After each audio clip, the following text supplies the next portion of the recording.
അതിലൊന്നിനെ ഞാൻ തനിക്ക് വരുന്നു. അതാണ് സോഷ്യലിസം. എൻ്റെ രണ്ടാടിനെയും ഗവൺമെന്റ് ഏറ്റെടുത്തുകൊണ്ട് എനിക്ക് 2 കുടം പാല് വീതം ദിവസം തരണം. അതാണ് കമ്മ്യൂണിസം.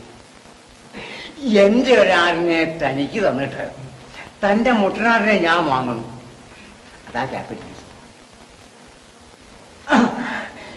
ഇരു ചെവി അറിയാതെ ഞാൻ തൻ്റെ മുട്ടനാടിനെ മോട്ടിക്കും. അതാ ഇംപീരിയലിസം. എന്നെ ഒറ്റ വെട്ടിന് കൊന്നിട്ട് താൻ എൻ്റെ 2 ആടിനെ എടുക്കണം. അതാണ് ഫാസിസം. പാലിൻ്റെ വിലയുടെ നേരെ ഇരട്ടി തീറ്റക്കൂലി ആകുമ്പോൾ പഷ്ണി കിടന്ന് എല്ലും തോലുമായി എൻ്റെ ആടിനെ ഞാൻ ഇറച്ചി കടിക്ക് വെക്കും. ഇത് വാങ്ങിക്കുന്ന ഹോട്ടലുകാരന് ചിക്കൻ ചോപ്സ് എന്ന് പറഞ്ഞ് 80% മാട്ടിറച്ചി കൂടെ ചേർത്ത് നാട്ടുകാർക്ക് വെക്കും. അതാ ഡെമോക്രസി.